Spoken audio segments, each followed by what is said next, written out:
இயேசு கிறிஸ்துவின் இனிய நாமத்தில் உங்களுக்கு வாழ்த்துக்களை தெரிவித்துக் கொண்டு இந்த நாளும் வேதத்திலிருந்து ஒரு நல் வார்த்தை உங்களிடம் பகிர்ந்து கொண்டு உங்களை ஊக்கப்படுத்த வந்திருப்பது உங்கள் சகோதரர் மோகன் மோசஸ்.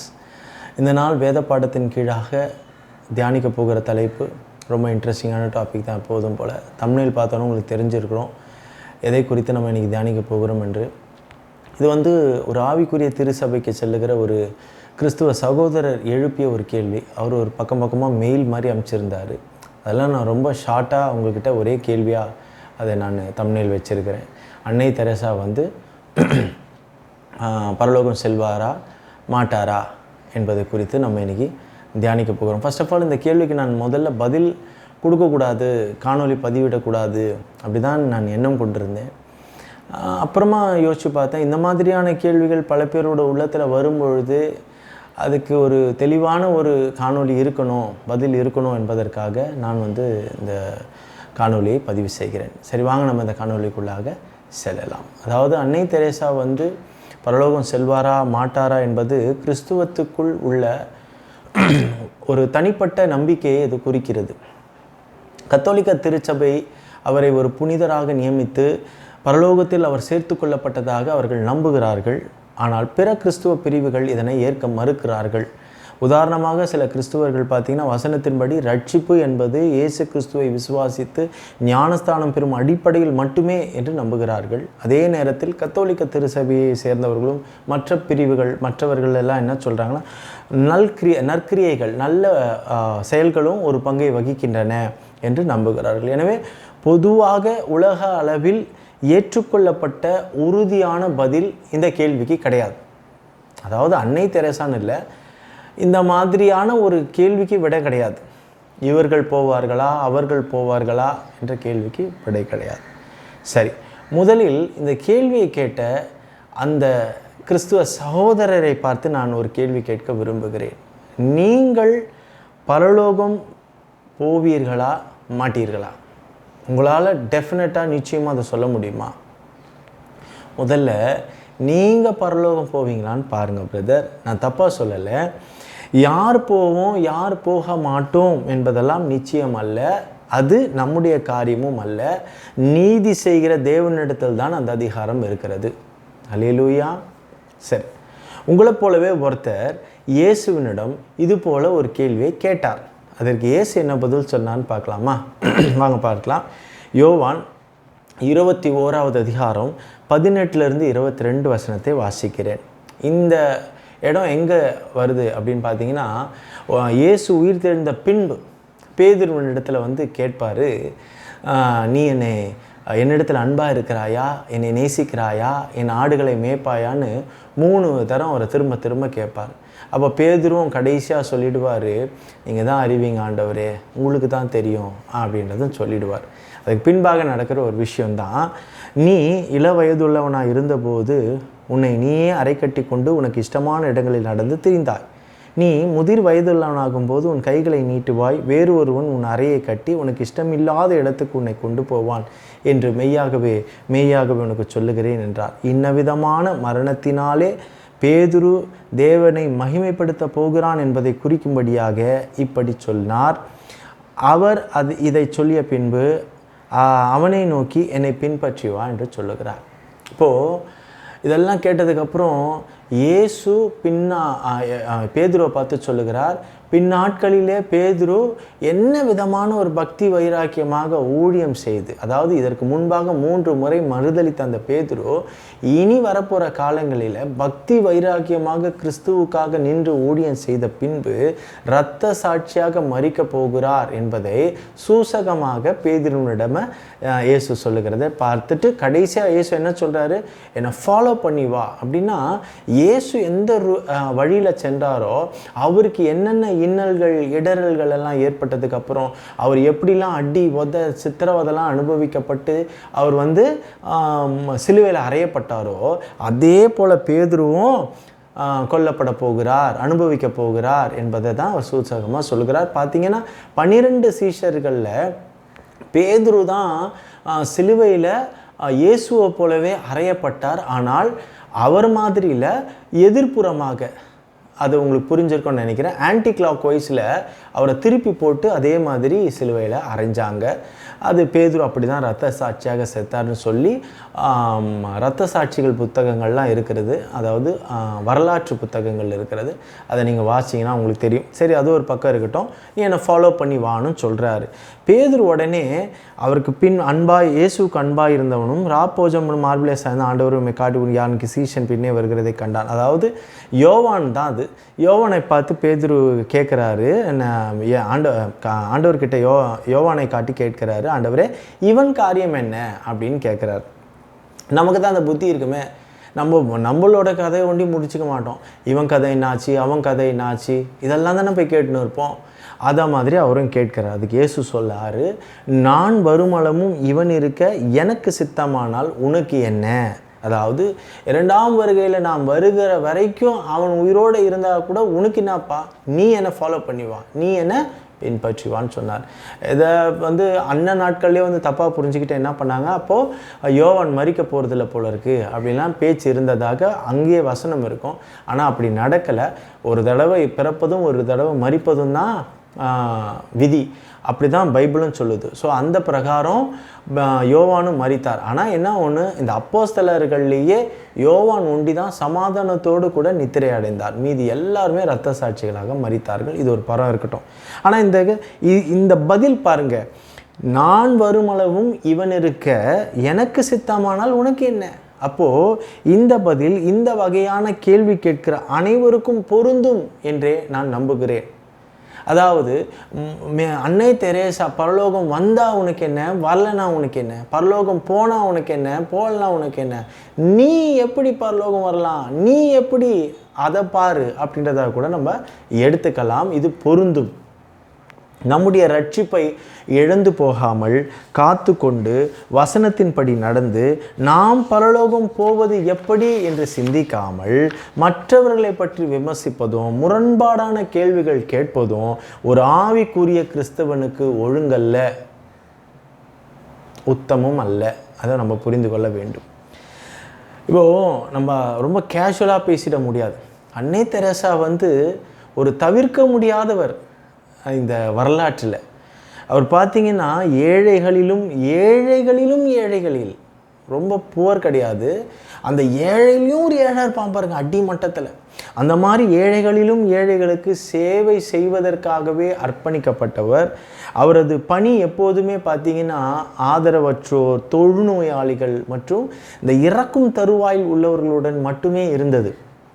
சற்றும் அருவருக்காமல் கடவுளுக்கு தொண்டு செய்வதாக நினைத்து தியாகத்தோடு தன் கையினாலே அனைத்து வேலைகளையும் நோயாளிகளுக்கு தன் மூச்சு உள்ள வரை அர்ப்பணிப்போடு சேவை செய்தவர் அன்னை தெரேசா.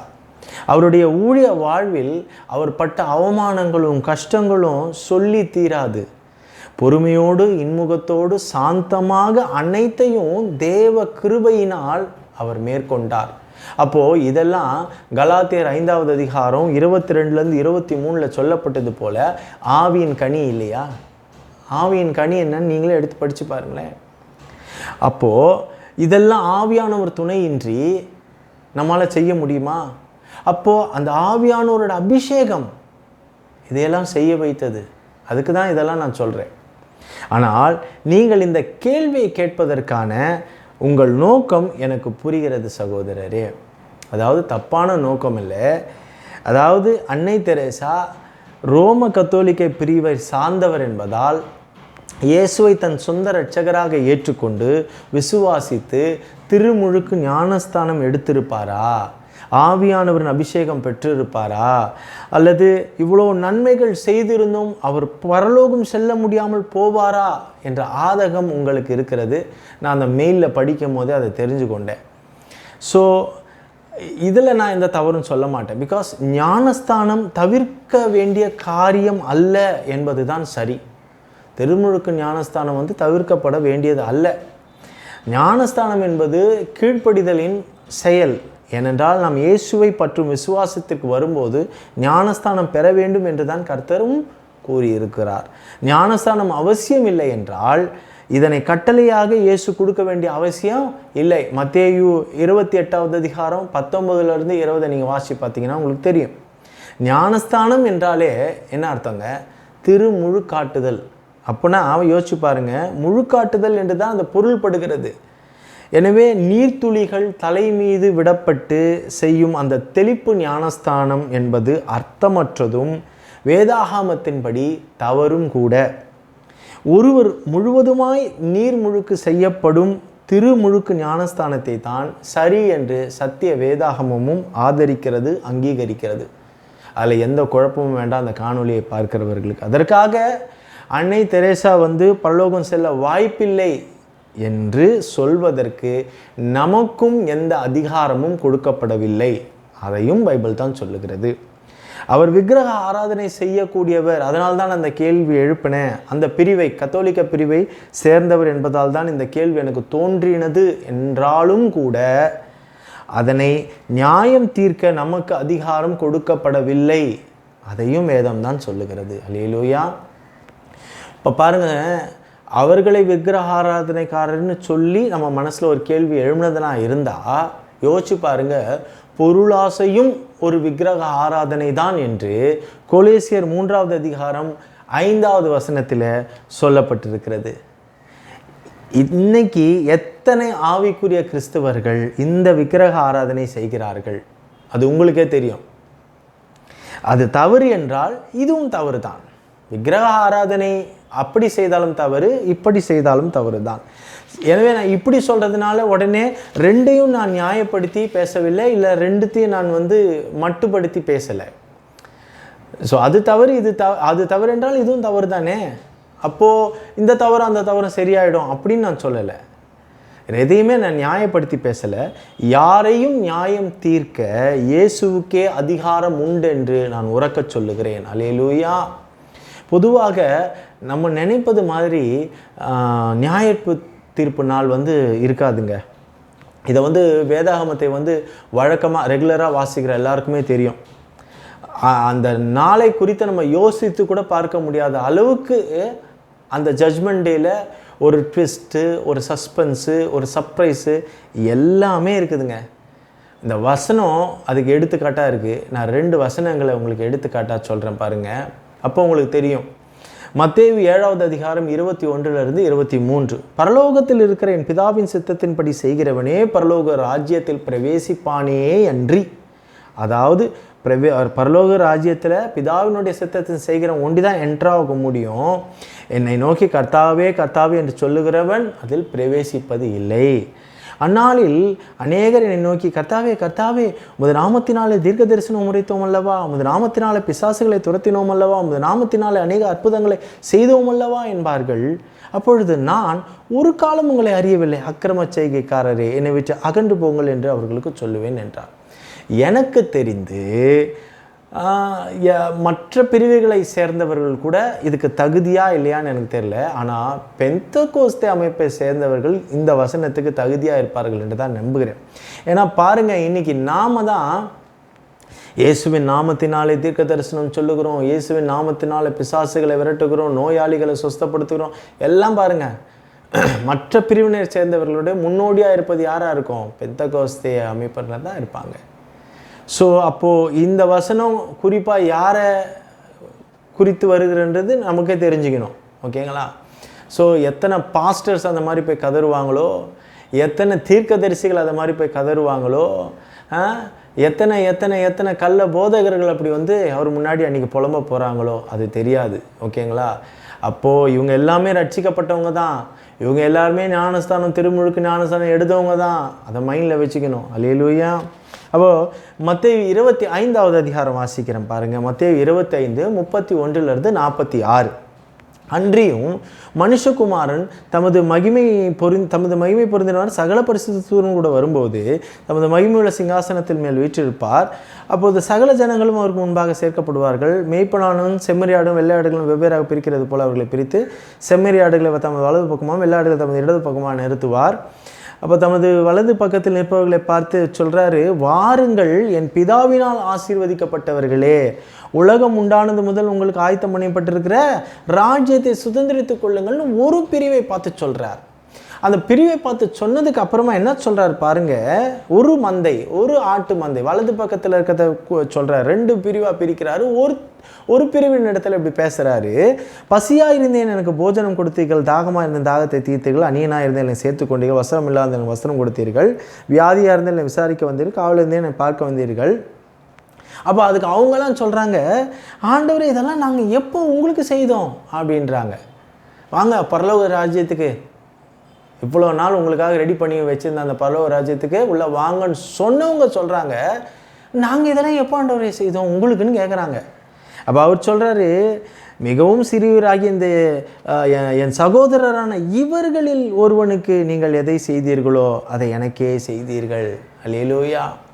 ஸோ நீங்களாம் வாங்கன்றார். இதே மாதிரி அந்த பக்கத்தில் இருக்கிறவங்க சொல்கிறார், நீங்களாம் சபிக்கப்பட்டவங்கப்பா, நீங்கள் நான் சொன்னது எதுவுமே செய்யலை, எனக்கு நீங்கள் எதுவுமே செய்யலை அப்படின்னு சொல்கிறார். நாங்கள் எப்போ ஆண்டவர் உமக்கு இதெல்லாம் செய்யாத போனோன்னு அவங்க கேட்குறாங்க. அதுக்கு அவர் பதில் சொல்கிறாரு, மிகவும் சிறியவர்களாகி இவர்களில் ஒருவனுக்கு நீங்கள் எதை செய்யாதிருந்தீர்களோ அதை எனக்கே செய்யாதிருந்தீர்கள் என்று மெய்யாகவே உங்களுக்கு சொல்லுகிறேன். அந்தபடி நித்திய ஆக்கினை அடையவும் நீதிமான்களோ நித்திய ஜீவனை அடையவும் போவார்கள் என்று இங்கே வசனம் சொல்லுகிறது. அப்போ அந்த அடிப்படையில் பார்த்தீங்கன்னா கூட யோசிச்சு பாருங்க, அன்னை தெரேசா செய்யாத சேவையா? அன்னை தெரேசா என்னென்ன சேவை செய்திருக்கிறார். அப்போ யாருக்கு அதை அவங்க செய்திருப்பாங்க? அந்த தொழில்நோயாளிகளுக்கும் ஆதரவற்றவர்களுக்கும் தெருவில் படுத்திருந்தவங்களுக்கும் புண்ணு பிடிச்சவங்களுக்கும் சொறி சேரங்கு உள்ளவங்களுக்கும் செய்தது எல்லாமே யாருக்கு செய்திருக்கிறாங்க? ஆண்டவருக்கு செய்திருக்கிறாங்க, தொண்டாற்றியிருக்கிறாங்க. ஸோ அவர் அப்போது பரலோகம் போக மாட்டாரா? இல்லை, இதெல்லாம் நீங்கள் செய்திருக்கிறீர்களா? நீங்கள் ஒரு பிரிவில் நிற்கிறவர்களாக இருந்தால் நீங்கள் என்ன சொல்ல போகிறீங்க? ஆமாம், நம்ம பக்கத்து வீட்டுக்காரனுக்கே நம்ம மனசு இறங்குனதில்லை, நம்ம சபையில் நம்ம கூட இருந்தவங்களுக்கே நம்ம இறக்கமாக இருந்ததில்லை. அப்போ நம்மளுக்கு தான் அந்த வார்த்தையை சொல்லுவாரோ, சபிக்கப்பட்டவர்களே நீங்கள்லாம் நித்தியாக்கி நீங்கள் போக நம்மளை சொல்லுவாரோ, நம்ம எடுத்துக்கணும்ல. அப்போ இப்படியாக நம்ம வசனத்தை வாசித்து பார்க்கணுங்க. அப்போ தான் அந்த தெளிவு நம்மளுக்கு புரியும். ஒரு ஃபார்மாலிட்டியாக நம்ம ஞானஸ்தானம் எடுத்துட்டோமா, நம்ம ஆவிக்குரிய திரு சபைக்கு போகிறோமா, அந்நிய பாஷையில் வாயில் பலன்னு வாயில் வந்ததெல்லாம் பேசுகிறோமா. பல பேர் அந்நிய பாஷை பேசுகிறவர்களாக இருக்கிறாங்க. பட் ஆனால் அது எத்தனை உண்மை என்பது தான் தெரியலை. நான் அந்நிய பாஷையில் பேசக்கூடியவன் தான், ஆனால் என்னால் அதை உறுதியாக சொல்ல முடியல. மற்றவர்கள் அதெல்லாம் தேவ வரம் பெற்று தான் அதை பேசுகிறாங்களா, அது எனக்கு தெரியல. அது இன்னமும் எனக்கு சந்தேகமாக தான் இருக்கிறது. கற்றுக்கொண்டு பேசுகிறார்களா அப்படி எனக்கு தெரியல. ஸோ இதெல்லாம் நம்ம யோசித்து பார்த்துட்டு தான் நம்ம பேசணும், பார்த்துக்கோங்க. எனவே நம்ம நியாய தீர்ப்பு நாளில் நம்ம எதிர்பார்க்காத பல ட்விஸ்ட்டு நமக்கு நிச்சயம் அங்கே காத்துக்கிட்டு இருக்குது. சரி பிரதர், நீங்கள் சொல்கிறதெல்லாம் நானும் ஏற்றுக்கொள்ளுகிறேன். ஆனால் எனக்கு ஒரு சின்ன டவுட். சிலுவையில் இயேசுவோடு அறையப்பட்டு மரணத்தை சந்திக்க போகிற அந்த தருவாயிலும் கூட ஒரு கல்லனை ஆண்டவர் ரட்சித்து கொண்டாரே, அது எப்படி? அவன் ஞானஸ்தானம் எடுக்கவில்லையே அப்படின்றீங்களா? வேதாகமத்தை பொறுத்தவரை இந்த சம்பவம் ஒரு சரியான விதிவிலக்கு அல்ல. நீங்கள் விதிவிலக்கான சம்பவத்தை பற்றி கேட்குறீங்க, பரவாயில்ல. இருந்தாலும் நான் நேரடியாக அதுக்கு பதில் சொல்கிறேன். இயேசு யார்? இரட்சகர், கர்த்தர்.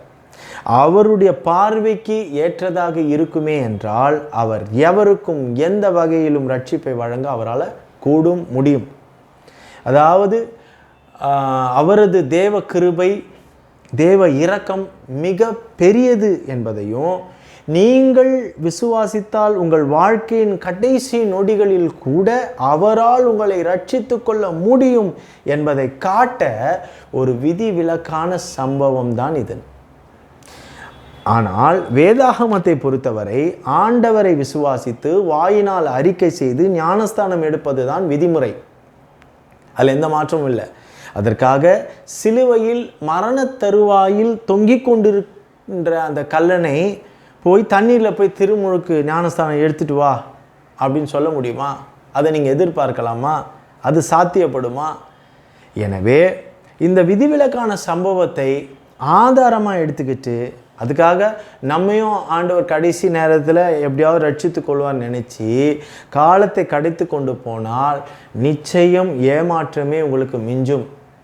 சீக்கிரமாக மனம் திரும்பி ஆண்டவராகிய இயேசு கிறிஸ்துவை ஏற்றுக்கொள்ளுங்க. பல பேர் இந்த காணொலியை பார்க்குறவர்களுக்கு இயேசு ரொம்ப பிடிக்கும். இயேசுவை பிடிக்காத ஆள் யாருனா இருப்பாங்களா?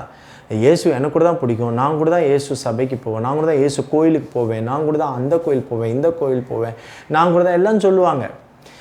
பிடிப்பது வேறு, விரும்புவது வேறு, அவரை ஏற்றுக்கொள்வது வேறு. சொந்த இரட்சகராக நீங்கள் ஏற்றுக்கொண்டீர்களா? உங்கள் பாவங்களை அறிக்கையிட்டவர்களை ஏற்றுக்கொண்டீர்களா? அவரை அதை செய்யணும். ஸோ எனக்கு ஆண்டவருக்கு என் நிலைமை தெரியும், ஆண்டவருக்கு என்னுடைய சிச்சுவேஷன் தெரியும், அவர் அதுக்கு புரிஞ்சுக்குவார், நான் ஒன்றும் வேணும்னு பண்ணலை, என் நிலைமை அப்படி இருக்குது அப்படின்னு சொல்லிவிட்டு நம்ம காலத்தை வேஸ்ட் பண்ணிக்கிட்டே போகலாம். பட் ஆனாலும் அது சாத்தியமில்லை. நீங்கள் புரிந்து கொள்ள வேண்டும். உங்களுக்கு நிறைய டைம் இருக்குது. கல்லனுக்கு டைம் இல்லை, உங்களுக்கு ஏகப்பட்ட டைம் இருக்குது. ஸோ நீங்கள் அதை புரிந்து கொள்ள வேண்டும். இப்போ ஃபார் எக்ஸாம்பிள் நான் சொல்கிறேன், இது எப்படி ஒரு விதிவிலக்கான ஒரு சம்பவம் என்பதற்காக எபிரேயர் 9வது அதிகாரம் 27வது வசனத்தை நான் வாசிக்கிறேன் பாருங்கள். அன்றியும் ஒரே தரம் மரிப்பதும் பின்பு நியாய தீர்ப்பு அடைவதும் மனுஷருக்கு நியமிக்கப்பட்டு இருக்கிறபடியே அப்படின்னு நம்ம வாசிக்கிறோம். அப்போது ஒரு தடவை பிறப்பு, ஒரு தடவை இறப்பு, இதுதான் விதி. ஓகேவா? ஆனால் விதி விலக்கான ஒரு சம்பவத்தை நான் வாசிக்கிறேன் பாருங்கள். எபிரேயர் 11:5 விசுவாசத்தினாலே ஏனோக்கு மரணத்தை காணாதபடிக்கு எடுத்துக்கொள்ளப்பட்டான். தேவன் அவனை எடுத்துக்கொண்டபடியினாலே அவன் காணப்படாமற் போனான். அவன் தேவனுக்கு பிரியமானவன் என்று அவன் எடுத்துக்கொள்ளப்படுவதற்கு முன்னமே சாட்சியம் பெற்றான். அப்போ இங்கே இவன் மறிக்கலை, பிறந்தான், மறிக்கலை, உயிரோட கூட எடுத்துக்கொள்ளப்பட்டான். இது ஒரு விதிவிலக்கான சம்பவம். லாசுரு, இயேசுனுடைய நண்பர் லாசுரு 2 முறை மரித்திருக்கிறான். ஒரு முறை மரித்தான், அவர் கல்லறையை விட்டு எழுந்து வா லாசுருன்னு இறந்து 3 நாள் ஆனதுக்கப்புறம் லாசுரு உயிரோட கூட எழுப்பி கொண்டு வர்றார். பின்பு இயேசு மரித்துட்டார். அப்புறம் இவனோட ஆயுசு காலம் முடிஞ்சு அவனும் மரித்து போயிட்டுருப்பான். அப்போ அவன் 2 முறை மரித்திருக்கிறான். இவன் ஒருத்தர் மறிக்கவே இல்லை, ஒருத்தர் 2 முறை மரிச்சிருக்கிறான். அப்போது இது விதிவிலக்கான சம்பவம். ஸோ இந்த மாதிரி விதிவிலக்கான எக்ஸப்ஷனல் இதெல்லாம் நம்ம கொண்டு ஆதாரமாக வச்சுட்டு கேள்வி கேட்கக்கூடாது. இது அடிமுட்டாள்தனம். அது கர்த்தருடைய ஆளுமையை வெளிப்படுத்துகிறது. அது அவருடைய அதிகாரத்தையும் ஆளுமையும் அது வெளிப்படுத்துகிற ஒரு சம்பவம். ஆனால் விதி என்பது ஒன்று இருக்கிறது இல்லையா? ஸோ ரூல் இருக்குது, அந்த ரெகுலேஷன் இருக்குது. அந்தபடி நம்ம கர்த்தருடைய பார்வைக்கு உகந்ததை தான் நம்ம செய்யணும். ஸோ இந்த கேள்வி கேட்ட நபருக்கு இந்த பதில் சிறந்ததாக இருக்கும் என்று நான் நம்புகிறேன். இனி அந்த மாதிரி நீங்கள் அன்னை தெரசான்னு இல்லை, உங்களோட கூட இருக்கிற மற்ற சகோதரர்கள் கூட நீங்கள் இப்படி கேட்க முடியாது. ஏன்னா இப்போது இந்த கேள்வியை நான் உங்களை கேட்டுட்டேன். அந்த கேள்வி கேட்ட எனக்கும் நான் பரலோகம் போகணுன்னு என்ன நிச்சயம் இருக்கிறது? ரட்சிப்பை நம்மளால் இழக்க முடியுமா? பெற்ற ரட்சிப்பை நம்மளால் இழக்க முடியுமா? முடியாது அப்படின்னு சொல்லி இன்றைக்கி கள்ள உபதேசங்கள் நிறைய இருக்கிறது. ஒன்ஸ் சேவ்ட் ஆல்வேஸ் சேவ்ட், நீங்கள் ரட்சிப்பை இழக்கவே முடியாதுன்னு சொல்கிற ஒரு கள்ள உபதேசங்கள் இருக்கிறது. அப்படி கிடையாது. அதுக்காக நான் ஒரு தனி காணொலியை பதிவு செய்திருக்கிறேன். வேணும்னா அந்த லிங்க்கை கூட நான் டிஸ்கிரிப்ஷனில் கொடுக்குறேன். ஸோ நம்ம ரட்சிப்பை நம்ம கடைசி வரை எப்படி காத்துக்கொள்வது, அது ரொம்ப முக்கியம். ஸோ அப்போ நாமளே பரலோகம் போவோமா மாட்டோமா அப்படின்ற ஒரு நிச்சயம் இல்லை. அது கர்த்தரிடத்தில் தான் இருக்கிறது. அப்படி இருக்கும்பொழுது இவர் போயிருப்பாரா, அவர் போயிருப்பாரா, இவர் செல்வாரா, இவர் செல்ல மாட்டாரா, இவர் நரகத்துக்கு தான் போவார், இதெல்லாம் நம்ம பேசுகிறதுக்கும் நியாயம் தீர்ப்பதற்கும் நமக்கு எந்த அதிகாரமும் கொடுக்கப்படவில்லை என்பதற்காக தான் இந்த காணொளி. சரி, கர்த்தருக்கு சித்தமானால் வேறொரு தலையங்கத்திலே வேறொரு நாள் நான் உங்களை சந்திக்க ஆவலாக இருக்கிறேன். அதுவரை ரகசிய வருகை காத்து கொண்டு இருக்கும் இந்த மணவாட்டி சபை இரட்சகராக இயேசு கிறிஸ்து மிக விரைவில் கொண்டு செல்ல வருகிறார். நாம் யாவரும் சேர்ந்து சொல்லுவோம், விசுவாசிப்பவர்களாக அவர் வருகையை எதிர்நோக்கி, மாரநாதா, ஆமேன்.